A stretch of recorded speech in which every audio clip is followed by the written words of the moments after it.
I'm Pat Vesey. And I'm Elise Liffring. And welcome to this edition of the Current Podcast. In honor of International Women's Day and Women's Month, we're celebrating women shaping the future of marketing and innovation at South by Southwest. For this episode, we're joined by Andrea Gilman, Chief Marketing Officer of Paze and Zelle, who's been a driving force in making digital payments seamless, trusted, and widely adopted.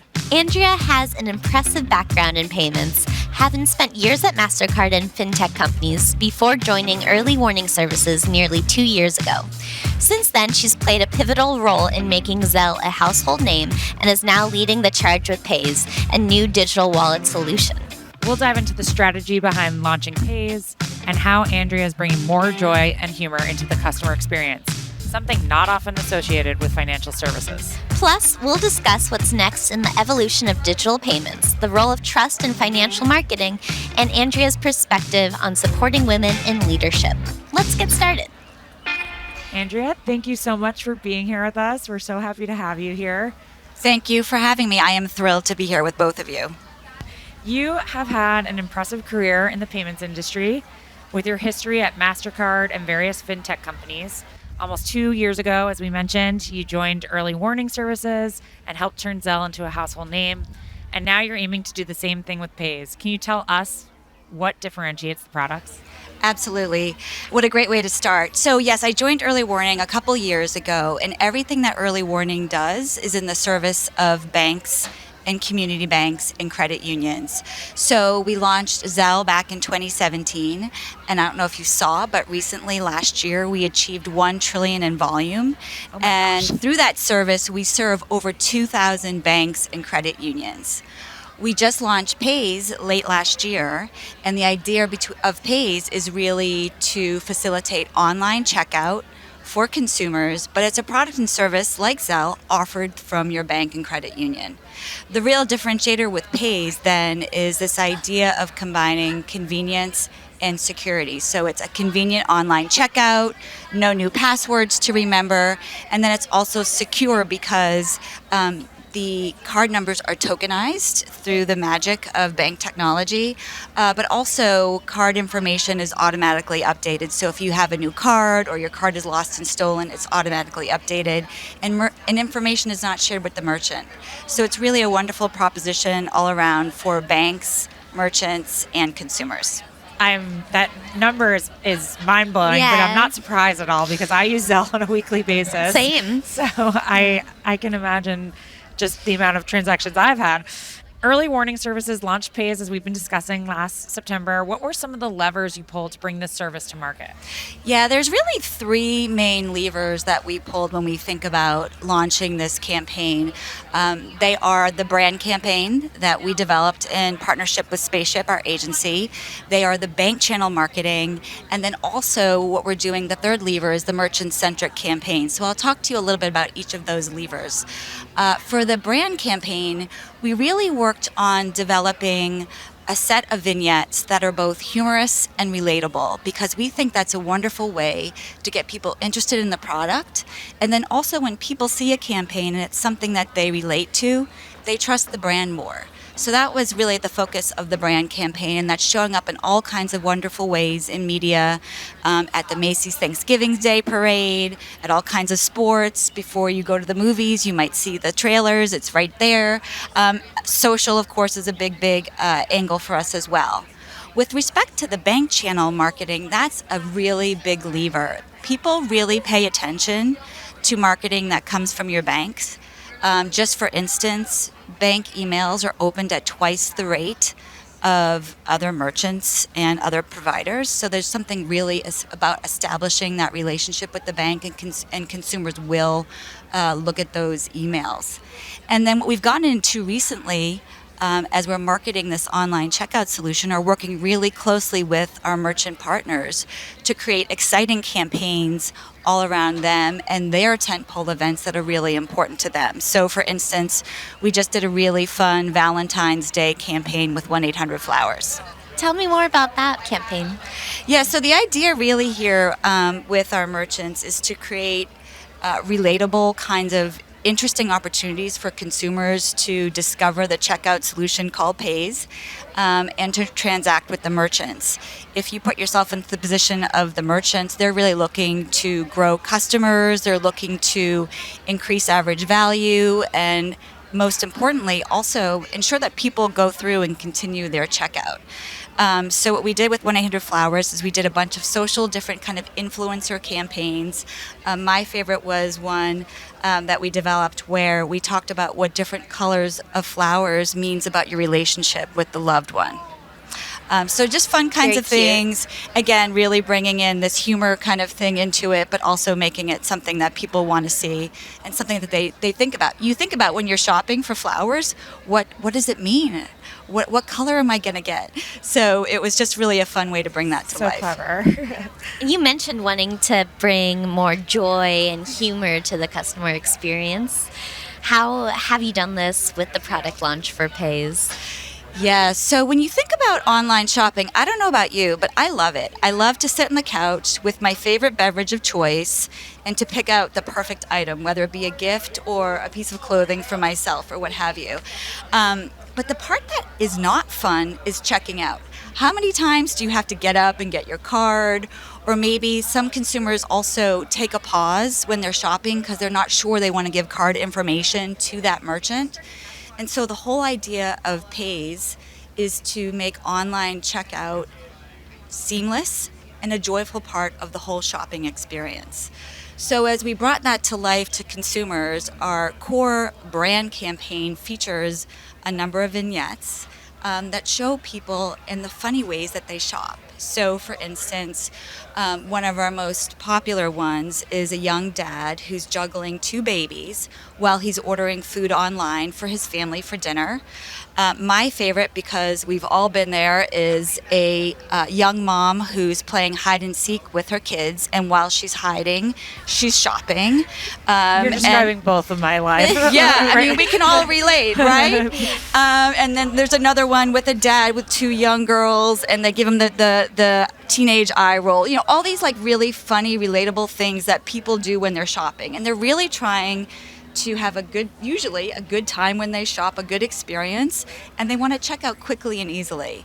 So that's really the whole idea behind the campaign. I love that so much. And like I said, I was doing that before I left on Thursday, ordering an Instacart order to my house, so my husband could take care of our 2 boys while I'm out here. Let's dive into the results. How has adoption come along so far since launching in September? Yes, so we just launched in September, and as you can see, we're building a 2-sided network, right? So our focus initially, and we're being very thoughtful and strategic about how we go about that. So the first set of initiatives that we've put into place, we're bringing the banks and the cards into the network, and so we're really happy and pleased to share that to date, we have over 150 million cards added to the Paze wallet solution. And we are, it's a big milestone, right? And it takes a lot of work across a number of different banks. And now we're also really bringing on merchants. We have thousands of merchants on the network, and we've been signing some really big names. I mentioned 1-800-Flowers, Fanatics, United Airlines, Sephora. So these are all really important ways to grow the network, and we're going to continue to build both sides of the network. So exciting. As you test this new product, what consumer feedback are you hearing in market? Yeah, what we're really seeing is that there's a large group of consumers that really value and trust products and services that come from their banks. We've done a lot of research about these people. We tend to call them protectionists. They're people who are really careful with their payment information. And just like you saw the success of Zelle happen because people want these payment products from their bank and credit union, we're seeing that as we test the product, the construct, and the campaign with consumers, that this value proposition resonates, a really convenient, seamless payment experience offered from their trusted bank and credit union. Now, at that moment where, shoppers have, decided what they want and they're in the checkout, you say that moment should be for merchants to build those deeper connections with customers. Do you think you effectively got to that level with Paze and Zelle? Yeah, absolutely. And maybe let's put ourselves in the shoes of a merchant marketing person, right?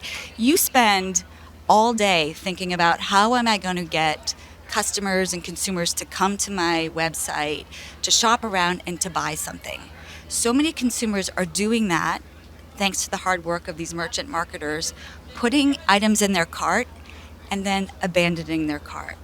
And why are they abandoning their cart? Because they're concerned about giving card information away, or maybe they had to go up and get their card, their wallet might be upstairs, and it just stops the whole transaction. The idea with Paze is to make it incredibly seamless so that a consumer feels very confident in continuing the checkout with that merchant, because again, they don't have to give their card information away, and it's really seamless, quick, and easy. And I mean, we've heard repeatedly this week talking to CMOs, once they believe in their product so much that once they get their customers in the door, they don't want to leave, and they become fans for life. That's been a common theme. And so you're taking the friction out of that for them, which I imagine many merchants are jumping at that opportunity to get their more customers in the door at an easier clip. Absolutely. No more abandoned shopping carts. That's our motto, besides Nice. the joy of shopping. Were there any key lessons that you learned from launching Paze that perhaps you could apply to like future product launches in the payment space?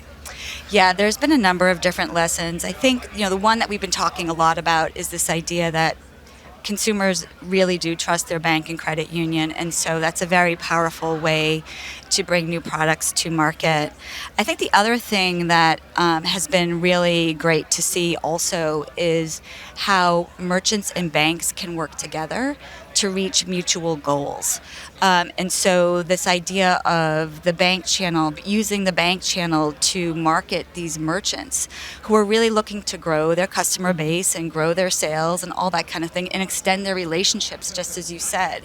And that's been a really powerful lesson in learning, is how banks and merchants can come together on the Paze network to do that. And then I think the other key lesson is really this idea of, as we do the marketing, we are always continuously striving to make all of our marketing campaigns both relatable to consumers so they see themselves in it, and humorous so they can chuckle. They can say, I can totally relate, I get that, and that's really fun. Sounds like things are going well. Any other KPIs that you're tracking or trying to hit with this campaign? Yeah, so we were so excited. We've been tracking, of course, aided awareness, and within just a few months, by the end of last year, we were already at 22% aided awareness with our target demo, which really just shows the power of all the different levers in marketing that we are pulling when we're launching a new product to market. And who is the target demo? I don't know. So this is that group of consumers that we call the protectionists. These are people who shop online, tend to be banked, and really are looking for that unique combination of convenience and security from their bank. Less of a generation, more of a profile of a shopper, yes, mindset of a shopper. A mindset. I think the other thing that's really interesting when we think about the campaigns that we've been running with the merchants, we're seeing some really nice early KPIs on that too. So definitely fewer abandoned shopping carts. People are going through to purchase, but also new customers. And this is because the banks can help find the people that will resonate with the different merchants, and even higher average order size, which is really a great result for the merchants. So again, that really speaks to the results that we can get when we partner together across merchants and banks. Are you finding a certain age demographic is using it more so at this moment as an early adopter? The segment that we think that we can go after when we think about protectionists, they tend to be a little bit more mature than your average American or maybe your young consumer, and they tend to not use wallets that often. So we're really going after a segment of people who tend to do manual card entry, and there's a large group of these people who really don't want to give their financial information to a technology player or a third-party provider. Let's zoom out a bit and talk more about the big picture around your marketing strategy as a whole. With more consumers adopting digital wallets, what trends do you see shaping the future of contactless and online payments? Yeah, I think we're really on to something here. I really do think when you think about digital payments and online payments, whoever really gets this combination of security and convenience right is going to be the winner, right? We're really seeing that people want their lives to be made easier, but in today's world, it can be scary at times. People are leery about giving their information and their payment information especially away. So really honing in on that unique combination, I think, is going to be very, very important for the future of online payments. What would you say are the innovations in payments that excite you the most? And where do you see the biggest opportunities for growth in the next 5 years? Yeah. I mean, first of all, I think you can tell I'm a big optimist, and I am also a big believer in the power of people working together to achieve a win-win situation. And so the things that I'm really most excited about is how a community of merchants, a community of banks can come together to mutually benefit and help consumers get the products and services that they want. And I think that's really just creating a lovely scenario for everybody involved. Let's go into our rapid fire Q&A section now. And these are female focused questions because we're here for International Women's Day after all. Curious because you have a long-standing career and over 20 years in payments. I'm sure you felt like the only woman in the room many a time, as Probably were. probably all of us. Can you recall a time that made you pause and go, something needs to change? You know, I've definitely been in those rooms when I've been the only woman walking in, but I've also been very fortunate to work for companies that really value the perspective that women bring to the table and that diversity of thought, that creativity, that innovation, and that's been really, really important. The other thing I would say, and this is really important as we think about payments and shopping, do you know that women constitute over 75% of online purchase decisions? We need women in the payments Yes, we do. industry. Absolutely, right? And they're holding more of the purchasing power Yeah, these days. Absolutely. So Kinda wild. a pretty fundamental fact Yeah. to consider when you're thinking about payments especially. Yeah, you need people at the table to get into the mind of how women are thinking about these purchase decisions. Have you had any female mentors or role models who shaped your career? And if so, what's the best advice they gave you? Yeah. I've had the pleasure of having so many amazing mentors, sponsors, advocates, many women, men too. And I think, the career advice that tends to come forward the most often is this idea of really going for it, taking on those hard assignments, stretching yourself, doing things that you didn't think you could maybe do a year ago, because that's where the most growth comes from. And when you look back over your career, that's where you'll be the most satisfied with what you've done.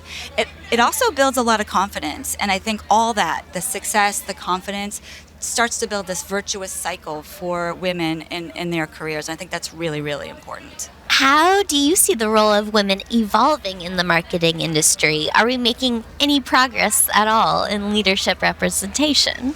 Absolutely. And I think the thing that I'm most excited about in my career, I didn't just do marketing roles. I also did product management and product development roles. And so when I think about marketing, I think there's this rise in marketing leaders who are also business leaders. And coming to the table, we always think of marketing, or often think of marketing as not just a chief marketing officer, but chief connecting officer. And having that perspective of my key partners who are driving and building these products and solutions is absolutely critical. So we come to the table as an equal partner to our business partners, and I think that's really, really exciting. You spent 5 years on the board of Girls Inc. Westchester, a nonprofit that works to educate girls ages 5 through 18 and gives them access to resources that help them be more confident and empowered. What's your biggest takeaway from today's girls? So first of all, I love that you mentioned Girls Inc. Westchester. The mission of Girls Inc. is so incredible, as you just described. And what I've seen in working with these girls, today's girls are so confident, they're so motivated, and they're also very technically savvy.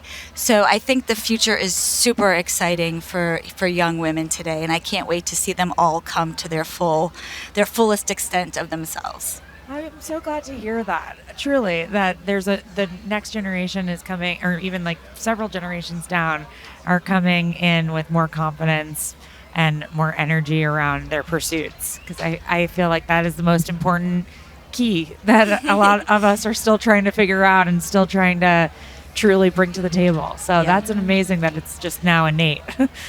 Yes. And that they have the mentors there for them to support them. Absolutely. And we have to keep all supporting each other and our mentors, and mentoring and sponsoring and all kinds of different ways, up, down, and across. Absolutely. Well, here's to that. Thank you so Thank much you. for joining us. This has been an amazing conversation. Yes. Thank you so much. Thank you for having me. Really appreciate it.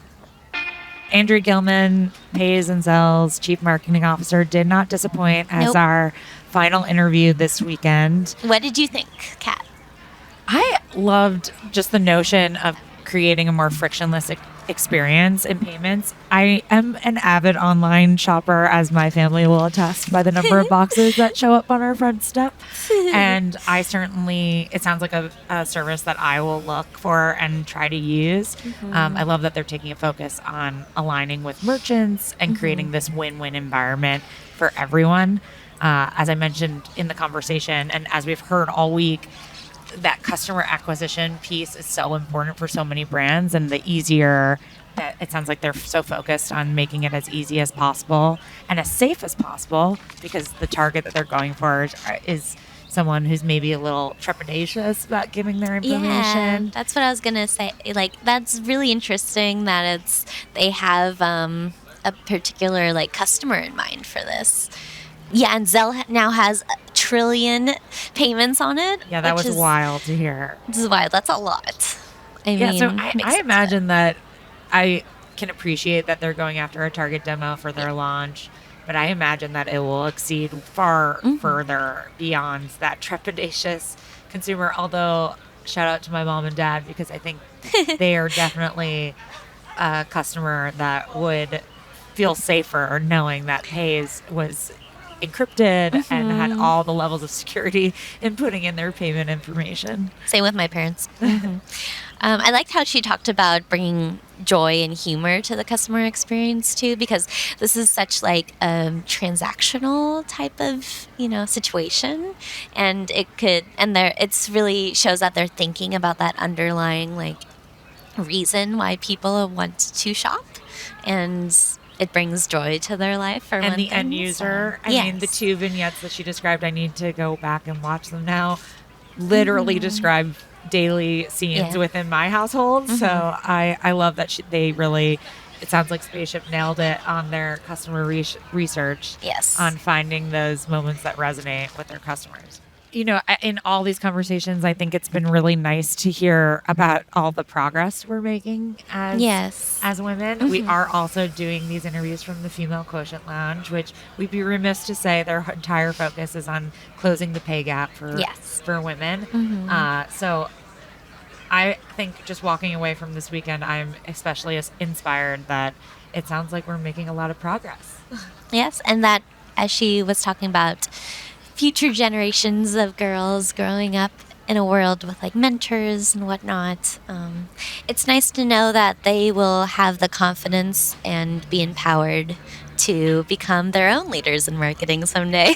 I think so many women in every industry struggle with confidence, and I was really heartened to hear that so many of these girls from Girls in Westchester, ages 5 through 18, through the program of mentorship and guidance, are just bursting with an empowerment and confidence in themselves. They're betting on themselves. They know exactly what they want, the goals that they want, and they're feeling inspired and empowered to go get them.